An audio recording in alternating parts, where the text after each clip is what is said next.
பிரபஞ்ச அன்பர்கள் அனைவருக்கும் வணக்கம். நாம் இன்னைக்கு பார்க்கக்கூடிய மந்திரம் என்ன அப்படின்னாக்கல, ஒரு லக்ஷ்மியினுடைய ஒரு சக்தி வாய்ந்த மந்திரத்தை பற்றி தான் நம்ம பார்க்குறோம். ஸோ இந்த மந்திரம் வந்து பார்த்தீங்கன்னா நம்மளுக்கு அதிகப்படியான செல்வத்தை வந்து கொடுக்கக்கூடியது, ஒரு அதிர்ஷ்டத்தை வந்து கொடுக்கக்கூடிய ஒரு மந்திரமாக வந்து இருக்குது. ஸோ இந்த மந்திரத்தை வந்து நம்ம தினமும் ஒரு 1008 முறை கேட்டுட்டு வரும்போது உங்களுக்கு அதிகப்படியான செல்வம் அதிர்ஷ்டத்தை வாரி வழங்கக்கூடிய ஒரு மந்திரம் தான் இந்த லக்ஷ்மியினுடைய மந்திரம். ஸோ இது என்ன மந்திரம் அப்படின்னாக்கல, ஓம் ஹ்ரீம் ஸ்ரீம் க்ளீம் மகாலட்சுமி நமக அப்படின்ற ஒரு மந்திரம் தான். ஸோ இதை வந்து நம்ம தினமும் நீங்கள் காலையில் கேட்டுட்டு வாங்க. கண்டிப்பாக உங்களுக்கு நீங்கள் நினச்ச செல்வம் நினச்ச மாதிரி வரும். திடீர்னு அதிர்ஷ்டம் வந்து உங்களுக்கு எதிர்பாராத அதிர்ஷ்டங்களை வந்து கொண்டு வரக்கூடியதாக இருக்கும். ஸோ நிறைய பெனிஃபிட் இருக்கக்கூடியது தான் இந்த மந்திரம். இதில் வந்து ஏன்னா நிறைய சுவிட்ச் இதில் வந்து சேர்ந்து இருக்குது இந்த மந்திரத்தில். அதனால் நீங்கள் மந்திரத்தை தினமும் வந்து நீங்கள் கேட்டுட்டு வாங்க. காலையில் விடிய காலில் கேட்டுட்டு வாங்க. உங்களுக்கு நினச்ச செல்வங்கள் உங்களை வந்து தேடி வரும். ஃபர்ஸ்ட் ஆஃப் ஆல் இந்த மந்திரத்தோடைய நம்மள மீனிங் பார்த்துடலாம். ஏன்னா ஓம் ஹ்ரீம் ஸ்ரீம் க்ளீம் மகாலட்சுமி நமக அப்படின்னு சொல்லிட்டு கிட்டத்தட்ட உங்களுக்கு 1 2 3 4 5 6 7 வார்த்தைகள் வந்து பார்த்தீங்கன்னா சேர்ந்து இருக்கக்கூடியது தான் இந்த மந்திரம். இந்த மந்திரத்தோடைய முழுமையான மீனிங் வந்து ஹோம்னாவே நம்மளுக்கு தெரியும். அந்த ஒரு பிரபஞ்சத்தினுடைய சக்தியை வந்து குறிக்கக்கூடியது தான் இந்த ஹோம் நம்ம சொல்லுவோம். ஸோ அதே மாதிரி ஹ்ரீம் அப்படின்னாக்கல இது வந்து இதுவும் ஒரு பீஜ மந்திரம் அப்படின்னு நம்ம சொல்லலாம். ஏன்னா பிரம்ம சக்திக்கு தேவிக்கு வந்து உகந்த வார்த்தை வந்து ஹ்ரீம்ன்றது. அதுக்கப்புறம் வந்து பார்த்தீங்கன்னா ஸ்ரீம் அப்படின்னாக்கல இதுவுமே லக்ஷ்மி தேவிக்கு ஒரு உகந்த மந்திரம். ஸ்ரீம் அப்படின்னாக்கல செல்வத்தை வளத்தை அதிர்ஷ்டத்தை கொடுக்கக்கூடியது வந்து பார்த்தீங்கன்னா இந்த ஸ்ரீம் அப்படின்ற வார்த்தை. அடுத்தது வந்து பார்த்தீங்கன்னா க்ளீம் அப்படின்னு நம்ம சொல்லுவோம். ஸோ அந்த க்ளீம் அப்படின்ற வார்த்தை வந்து பார்த்திங்கன்னா ஒரு பிரம்மனை விஷ்ணு ராகு இந்த மாதிரி கடவுள்களை வந்து பார்த்தீங்கன்னா அவங்கக்கிட்ட இருக்கக்கூடிய வைப்ரேஷனை தூண்டுறதுக்கு இந்த க்ளீம் அப்படின்ற ஒரு வார்த்தை வந்து பார்த்திங்கன்னா அதிகமாக தேவைப்படும். ஸோ இதுவுமே வந்து பார்த்திங்கன்னா நம்மளுக்கு ஒரு நல்ல ஒரு வைப்ரேட்டிவான இருக்கக்கூடிய வார்த்தை. அதுக்கடுத்தது இருக்கக்கூடியது லக்ஷ்மி நமக அப்படின்னு சொல்லிட்டு. ஸோ லக்ஷ்மி அப்படின்னாவே லக்ஷ்மி தேவியை வந்து பார்த்திங்கன்னா குறிக்கக்கூடியது. ஸோ லக்ஷ்மி தேவியினுடைய செல்வ வளத்தை வந்து பார்த்திங்கன்னா நம்மளுக்கு பெருக்கி கொடுக்கக்கூடியது. நமக அப்படின்னாக்கல வணக்கம் அப்படின்னு சொல்லிட்டு. ஸோ இது என்ன அப்படின்னாக்கல, நான் மகாலட்சுமி தேவிக்கு வணக்கம் செலுத்துகிறேன் அப்படின்னு சொல்லிட்டு அவள் செல்வத்தை வளத்தை அதிர்ஷ்டத்தை மற்றும் சகல நலன்களையும் கொண்டு வருவாள் அப்படின்னு சொல்லிட்டு தான் நம்ம அந்த மந்திரத்தின் மூலிமா நம்ம அந்த ஒரு பண வரவை செல்வத்தை வந்து பார்த்தீங்கன்னா ஈர்க்கிறதுக்காக இந்த மந்திரத்தை தினமும் உச்சரிச்சுட்டு வரோம். ஸோ இதை நீங்கள் டெய்லி காலையில் உச்சரிச்சுட்டு வாங்க. ஸோ இந்த மந்திரத்தை வந்து நம்ம இப்போ அப்படியே நம்ம 1008 முறை சொல்ல போகிறோம். ஓம் ஹ்ரீம் ஸ்ரீம் க்ளீம் மகாலட்சுமியே நமக. ஓம் ஹ்ரீம் ஸ்ரீம் க்ளீம் மகாலட்சுமியே நமக. ஓம் ஹ்ரீம் ஸ்ரீம் க்ளீம் மகாலட்சுமியே நமக. ஓம் ஹ்ரீம் ஸ்ரீம் க்ளீம் மகாலட்சுமியே நமக. ஓம் ஹ்ரீம் ஸ்ரீம் க்ளீம் மகாலட்சுமியே நமக. ஓம் ஹ்ரீம் ஸ்ரீம் க்ளீம் மகாலட்சுமியே நமக. ஓம் ஹ்ரீம் ஸ்ரீம் க்ளீம் மகாலட்சுமியே நமக. ஓம் ஹ்ரீம் ஸ்ரீம் க்ளீம் மகாலட்சுமியே நமக. ஓம் ஹ்ரீம் ஸ்ரீம் க்ளீம் மகாலட்சுமியே நமக. ஓம் ஹ்ரீம் ஸ்ரீம் க்ளீம் மகாலட்சுமியே நமக. ஓம் ஹ்ரீம் ஸ்ரீம் க்ளீம் மகாலட்சுமியே நமக. ஓம் ஹ்ரீம் ஸ்ரீம் க்ளீம் மகாலட்சுமியே நமக. ஓம் ஹ்ரீம் ஸ்ரீம் க்ளீம் மகாலட்சுமியே நமக. ஓம் ஹ்ரீம் ஸ்ரீம் க்ளீம் மகாலட்சுமியே நமக. ஓம் ஹ்ரீம் ஸ்ரீம் க்ளீம் மகாலட்சுமியே நமக. ஓம் ஹ்ரீம் ஸ்ரீம் க்ளீம் மகாலட்சுமியே நமக.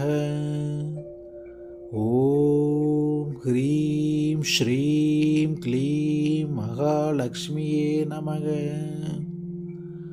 ஓம் ஹ்ரீம் ஸ்ரீம் க்ளீம் மகாலட்சுமியே நமக.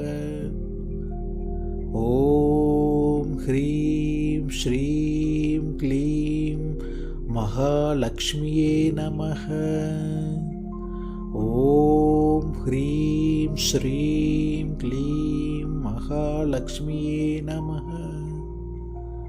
ஓம் ஹ்ரீம் ஸ்ரீம் க்ளீம் மகாலட்சுமியே நமக. ஓம் ஹ்ரீம் ஸ்ரீம் க்ளீம் மகாலட்சுமியே நமக.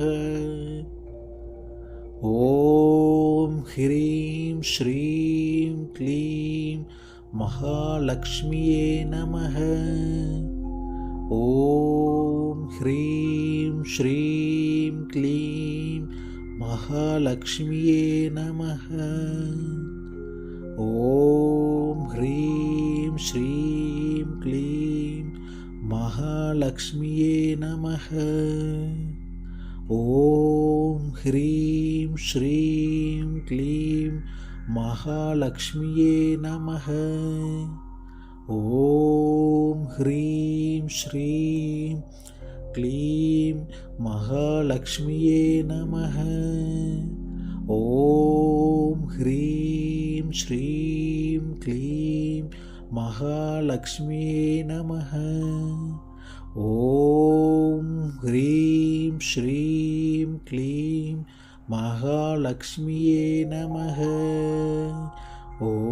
ஓம் ஹ்ரீம் ஸ்ரீம் க்ளீம் மகாலட்சுமியே நமக. ஓம் ஹ்ரீம் ஸ்ரீம் க்ளீம் மகாலட்சுமியே நமக. ஓம் ஹ்ரீம் ஸ்ரீம் க்ளீம் மகாலட்சுமியே நமக. ஓம் ஹ்ரீம் ஸ்ரீம் க்ளீம் மகாலட்சுமியே நமக. ஓம் ஹ்ரீம் ஸ்ரீம் க்ளீம் மகாலட்சுமியே நமக. ஓம் ஹ்ரீம் ஸ்ரீம் க்ளீம் மகாலட்சுமியே நமக. ஓம் ஹ்ரீம் ஸ்ரீம் க்ளீம் மகாலட்சுமியே நமக. ஓம் ஹ்ரீம் ஸ்ரீம் க்ளீம் மகாலட்சுமியே நமக. ஓம் ஹ்ரீம் ஸ்ரீம் க்ளீம் மகாலட்சுமியே நமக. ஓம் ஹ்ரீம் ஸ்ரீம் க்ளீம் மகாலட்சுமியே நமக. ஓம் ஹ்ரீம் ஸ்ரீம் க்ளீம் மகாலட்சுமியே நமக. ஓம் ஹ்ரீம் ஸ்ரீம் க்ளீம் மகாலட்சுமியே நமக. ஓம் ஹ்ரீம் ஸ்ரீம் க்ளீம் மகாலட்சுமியே நமக. ஓம் ஹ்ரீம் ஸ்ரீம் க்ளீம் மகாலட்சுமியே நமக. ஓம் ஹ்ரீம் ஸ்ரீம் க்ளீம் மகாலட்சுமியே நமக.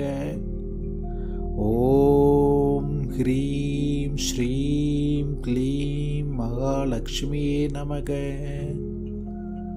ஓம் ஹ்ரீம் ஸ்ரீம் க்ளீம் மகாலட்சுமியே நமக.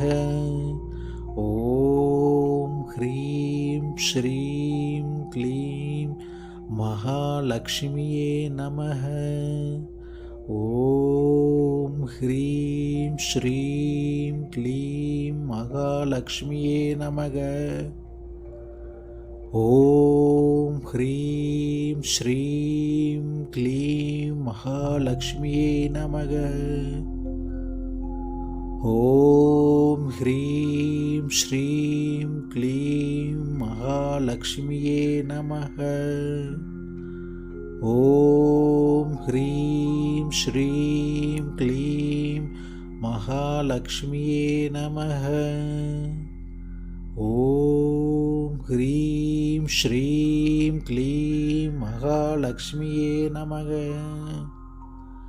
ஓம் ஹ்ரீம் ஸ்ரீம் க்ளீம் மகாலட்சுமியே நமக. ஓம் ஹ்ரீம் ஸ்ரீம் க்ளீம் மகாலட்சுமியே நமக. ஓம் ஹ்ரீம் ஸ்ரீம் க்ளீம் மகாலட்சுமியே நமக.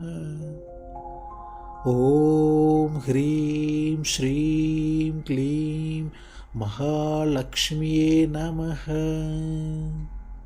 ஓம் ஹ்ரீம் ஸ்ரீம் க்ளீம் மகாலட்சுமியே நமக. ஓம் ஹ்ரீம் ஸ்ரீம் க்ளீம் மகாலட்சுமியே நமக. ஓம் ஹ்ரீம் ஸ்ரீம் க்ளீம் மகாலட்சுமியே நமக. ஓம் ஹ்ரீம் ஸ்ரீம் க்ளீம் மகாலட்சுமியே நமக. ஓம் ஹ்ரீம் ஸ்ரீம் க்ளீம் மகாலட்சுமியே நமக. ஓம் ஹ்ரீம் ஸ்ரீம் க்ளீம் மகாலட்சுமியே நமக. ஓம் ஹ்ரீம் ஸ்ரீம் க்ளீம் மகாலட்சுமியே நமக. ஓம் ஹ்ரீம் ஸ்ரீம் க்ளீம் மகாலட்சுமியே நமக.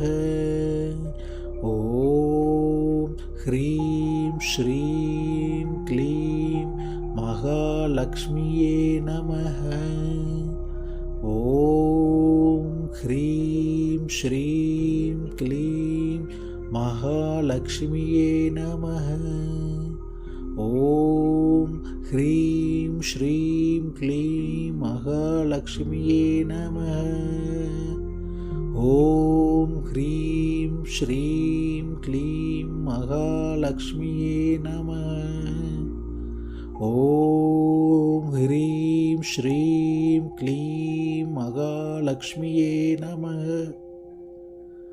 ஓம் ஹ்ரீம் ஸ்ரீம் க்ளீம் மகாலட்சுமியே நமக. ஓம் ஹ்ரீம் ஸ்ரீம் க்ளீம் மகாலட்சுமியே நமக. ஓம் ஹ்ரீம் ஸ்ரீம் க்ளீம் மகாலட்சுமியே நமக. ஓம் ஹ்ரீம் ஸ்ரீம் க்ளீம் மகாலட்சுமியே நமக. ஓம் ஹ்ரீம் ஸ்ரீம் க்ளீம் மகாலட்சுமியே நமக. ஓம் ஹ்ரீம் ஸ்ரீம் க்ளீம் மகாலட்சுமியே நமக. ஓம் ஹ்ரீம் ஸ்ரீம் க்ளீம் மகாலட்சுமியே மகாலட்சுமியே நமக. ஓம் ஹ்ரீம் ஸ்ரீம் க்ளீம் மகாலட்சுமியே நமக. ஓம் ஹ்ரீம் ஸ்ரீம் க்ளீம் மகாலட்சுமியே நமக. ஓம் ஹ்ரீம் ஸ்ரீம் க்ளீம் மகாலட்சுமியே நமக. ஓம் ஹ்ரீம் ஸ்ரீம் க்ளீம் மகாலட்சுமியே நமக. ஓம் ஹ்ரீம் ஸ்ரீம் க்ளீம் மகாலட்சுமியே நமக.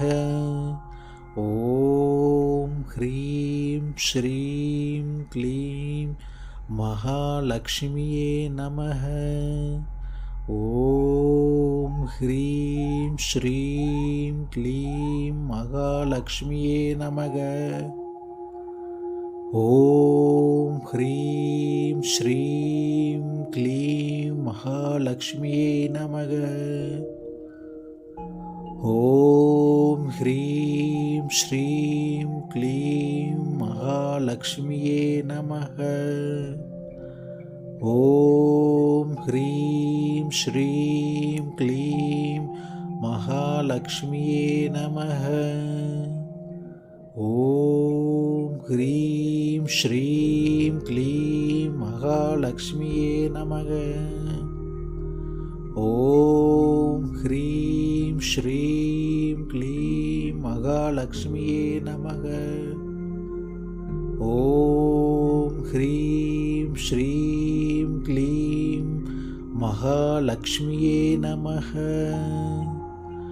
ஓம் ஹ்ரீம் ஸ்ரீம் க்ளீம் மகாலட்சுமியே நமக. ஓம் ஹ்ரீம் ஸ்ரீம் க்ளீம் மகாலட்சுமியே நமக. ஓம் ஹ்ரீம் ஸ்ரீம் க்ளீம் மகாலட்சுமியே நமக. ஓம் ஹ்ரீம் ஸ்ரீம் க்ளீம் மகாலட்சுமியே நமக. ஓம் ஹ்ரீம் ஸ்ரீம் க்ளீம் மகாலட்சுமியே நமக.